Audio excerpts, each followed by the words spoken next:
തദ്ദേശ തെരഞ്ഞെടുപ്പിന് ശേഷം രാഷ്ട്രീയ കേരളം ഉറ്റുനോക്കുന്ന ചോദ്യത്തിന് ഉത്തരമറിയാൻ ഇനി മണിക്കൂറുകൾ മാത്രം. തലസ്ഥാനത്തിന്റെ മേയർ ആരാണെന്ന് വരും മണിക്കൂറുകളിൽ അറിയാം. നാളെയാണ് മേയർ തെരഞ്ഞെടുപ്പ്. തെരഞ്ഞെടുപ്പിനുള്ള വിപ്പ് ഇന്ന് കൗൺസിലർമാർക്ക് നൽകും. പ്രജിത്ത് ചേരുന്നു.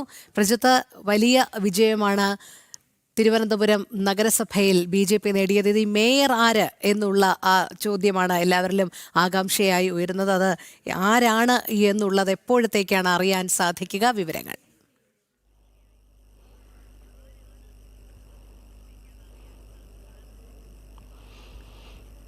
രോഹിണി, അതിലൊരു പ്രഖ്യാപനം വന്നതിന് ശേഷം എത്രയും കാര്യങ്ങൾ മനസ്സിലാക്കൂ എന്നുള്ളതാണ്. അങ്ങനെ ഒരു കൃത്യമായ സമയം പറയാൻ കഴിയില്ല. പക്ഷേ ഇന്ന് ആ പ്രഖ്യാപനം ഉണ്ടാകും എന്നുള്ളതാണ് നമ്മൾ പ്രതീക്ഷിക്കുന്നത്. പ്രത്യേകിച്ച് നാളെയാണ് മേയർ തെരഞ്ഞെടുപ്പ് നടക്കുന്നത്. അതുകൊണ്ട് തന്നെ ഈ കൗൺസിലർമാരടക്കമുള്ളവർക്ക് വിപ്പടക്കമുള്ള കാര്യങ്ങൾ ഇന്ന് നൽകേണ്ടതുണ്ട്. അതുകൊണ്ട് തന്നെ ഇന്ന് രാവിലെ 10 മണിക്ക് ശേഷം എപ്പോൾ വേണമെങ്കിലും അത്തരമൊരു പ്രഖ്യാപനം BJPയുടെ ഭാഗത്ത് നിന്ന് ഉണ്ടാകാം എന്നുള്ളതാണ് മനസ്സിലാക്കുന്നത്. നിരവധി പേരുകൾ പറഞ്ഞു കേൾക്കുന്നുണ്ട്. അതിലൊന്നും നമുക്കിപ്പോൾ ഈ ഘട്ടത്തിൽ സ്ഥിരീകരണം പറയാൻ കഴിയുന്നില്ല എന്നുള്ളതാണ് ഒരു യാഥാർത്ഥ്യം.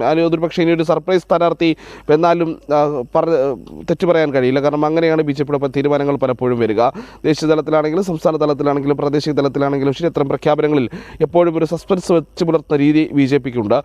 അതേസമയം BJPയുടെ മേയർ സ്ഥാനാർത്ഥി ആരാണെങ്കിലും ശരി, മത്സരിക്കാൻ ഉറച്ചു തന്നെയാണ് മറ്റ് രണ്ട് മുന്നണികളും പോകുന്നത്. ഇപ്പോൾ തന്നെ UDFന്റെ മേയർ സ്ഥാനാർത്ഥിയായി K ശബരിനാഥൻ മത്സരിക്കുമെന്നുള്ള കാര്യം ഉറപ്പായി കഴിഞ്ഞു. അതോടൊപ്പം ഡെപ്യൂട്ടി മേയർ സ്ഥാനത്തേക്ക് മേരി പുഷ്പവും മത്സരിക്കും. കുന്നുകുഴി വാർഡ് കൗൺസിലർ മേരി പുഷ്പവും മത്സരിക്കുമെന്നുള്ളത് ഇപ്പോൾ ഏകദേശം വ്യക്തമായിട്ടുണ്ട്. അതോടൊപ്പം തന്നെ LDFന്റെ സ്ഥാനാർത്ഥിയായി RP ശിവജി വരുമെന്നുള്ളതാണ് ഈ ഘട്ടത്തിൽ തീരുമാനമായിരിക്കുന്നത്. അങ്ങനെ BJPക്ക് മൃഗീയ ഭൂരിപക്ഷം ഉണ്ടെങ്കിലും അല്ലെങ്കിൽ മേയർ സ്ഥാനാർത്ഥിയെ വിജയിപ്പിക്കാൻ കഴിയുമെങ്കിലും ഒരു മത്സര രംഗത്ത് നിന്ന് പിന്നോട്ട് പോകേണ്ട എന്നുള്ളതാണ് മറ്റ് രണ്ട് മുന്നണികളും തീരുമാനമെടുത്തിരിക്കുന്നത്. അങ്ങനെ നാളെ തിരുവനന്തപുരം നഗരസഭയുടെ മേയർ ആരാണ് എന്നുള്ള കാര്യത്തിൽ ഒരു അന്തിമ തീരുമാനമുണ്ടാകും. അല്ലെങ്കിൽ അതിൻ്റെ തിരഞ്ഞെടുപ്പ് അടക്കമുള്ള കാര്യങ്ങളിലേക്ക് പോകും. അങ്ങനെ 3 സ്ഥാനാർത്ഥികൾ മേയർ സ്ഥാനത്തേക്ക്, 3 മുന്നണികളുടെയും സ്ഥാനാർത്ഥികൾ മേയർ സ്ഥാനത്തേക്ക് വരുന്നു എന്നുള്ളൊരു പ്രത്യേകതയും നാളത്തെ ദിവസത്തിനുണ്ട്. എന്തായാലും ഇന്ന് ഒരു ഉച്ചയ്ക്ക് മുൻപ് അറിയാൻ കഴിയുമെന്നുള്ളതാണ് പ്രതീക്ഷിക്കുന്നത്. ആരാണ് BJPയുടെ മേയർ സ്ഥാനാർത്ഥി?